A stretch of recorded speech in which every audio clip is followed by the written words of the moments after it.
Here's the truth. Your biggest SEO threat might be you, or rather, your AI writing assistant. Google's not just sniffing out bad content anymore. It's trying to figure out whether you actually know what you're talking about. And if you're not careful, that AI-generated blog post you just uploaded could be the reason your site disappears from search altogether. Welcome to the Marketing Podcast for Local Businesses, where we give UK business owners practical strategies to grow. I'm Adam, founder of Website Designers.London, helping businesses generate tens of millions of pounds through digital marketing.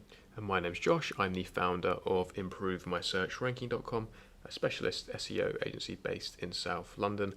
We've helped more than 400 businesses generate over £200 million in sales via our SEO services. And in today's podcast episode, we're going to be talking about something a lot of people are confused about. That is AI content versus human content and what Google actually wants. Or what even large language models. Yes, ChatGPT, Perplexity, and what they want as well. So look, let's start off. What is AI content? Let's start off with the obvious. AI content isn't bad, okay? It's everywhere. From ChatGPT and Claude to Gemini, Jasper, Copy.AI, tools are churning out blog posts, product descriptions, service pages fast. For local businesses, that sounds like an absolute dream. But the issue is quality and intent. AI is often regurgitating known facts. There's little originality, no first-hand experience, and often no real insight into your customer base. And this is a problem. So Google and ChatGPT and other LLMs notice this and may not show your content because of this. So the big question, does the likes of Google or other LLMs, AI, penalise the AI content it produces? So here's what the research says. The answer, based on current guidance, is it does. It does.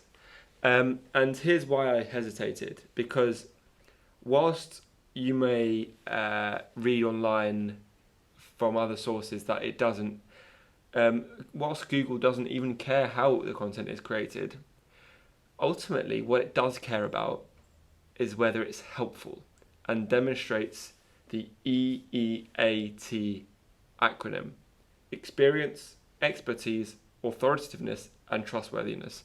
Now, I will also say the reason why I paused before I answered whether it does or doesn't punish AI-generated content is because when we wrote these notes, we wrote down that it didn't affect its rankings, but ultimately, if you're just copy and pasting, it will. If you're making sure it's helpful and demonstrate the EEAT, then it won't. So a March 2024 paper from the Nielsen-Norman Group found that AI-generated content, even when factually correct, often lack the perceived credibility when compared to human-written content, especially on local service websites. Also, another study in 2024, this time by Originality.AI, which looked at 50,000 web pages, showed that sites with higher proportions of AI-only content saw significantly lower engagement rates and dropped in rankings after Google's March 24 core update. Look, and that update focused heavily on removing unhelpful content. So what does that mean? Well, if it looks at like AI sludge and doesn't genuinely help the reader, then it's useless. Yeah, exactly. So how AI content can help if used properly is the next section for us to go through here. So to be clear, I use AI, Adam uses AI. I do. Everyone I know pretty much uses AI nowadays to help with all sorts of things. But when it comes to writing content, we also use them to a degree, but we only use them as a starting point and never the final product. Absolutely. Look, for example, an AI tool might give you a blog outline how to choose a plumber in Croydon, but the real world, specific case studies, local pricing insights, customer reviews that make the content genuinely useful and rankable. Before we move on here, I just want to say, even for our podcast, we sometimes use AI for inspiration. However, we don't, we make it our own as well. Mm-hmm. Exactly, yeah. So yes, using AI can be a kind of good starting point. Then you can kind of bake in your first-hand experience by adding to that kind of initial outline and improving it further by, for example, adding photos, quoting your staff, linking to local news stories, and these are things AI can't do. So this is what you need to do after you've had that kind of initial maybe template or outline. Absolutely. So this isn't just about Google anymore. AI search tools are basically answering questions instead of Google, and you'd have known that if you listened to one of our previous episodes for sure. So look, if someone asks who is the best dog groomer in Sheffield, ChatGPT pulls from structured, trusted, authoritative content. So these LLMs, they prioritize the content clarity, how up to date the sources are in the content, how locally relevant the insights are, how consistently this business is mentioned online. How many times is their brand mentioned online? How many backlinks do they have? How many citations do they have across the web? So absolutely, look, these tools will sometimes quote AI generated content, but only if it's clear, accurate, and authoritative. It can't be just 500 words of absolute fluff, regurgitated, and ultimately, AI content will just regurgitate what it already knows. If you think about what AI is, it's content that it's been trained on, which is already out there. If you want it to quote you, you're going to have to come up with original content, new ideas, fresh ways of thinking, because that's where you'll stand out from the other stuff that it's been trained on. Exactly. That's a great input there. So here's how we recommend local businesses use AI in the content creation process for their website. So firstly, use it to generate a first draft or outline of the article, whether that be a blog post or a service page or a product page or a category description, whatever it may be. But you want to use this like it is scaffolding for your web page. It's just a starting point. Once you have that scaffolding, you want to then inject your expertise into the page.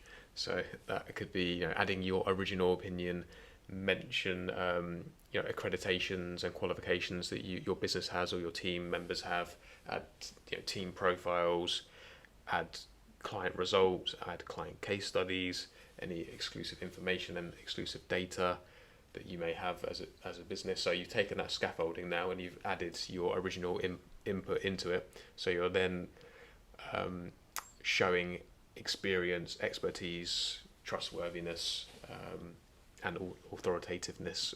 So you're hitting all the points that Google's looking for.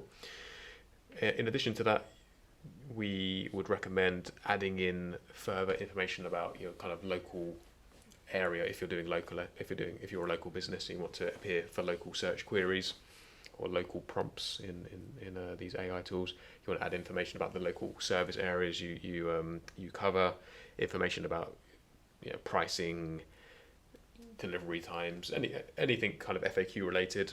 And as we mentioned in previous episodes as well, you want to make sure you add in your local schema markup as well into this content. And then finally, the final thing we recommend for local businesses using AI to create content is to measure. Test the measure is always super important. So test what ranks, what converts, what doesn't.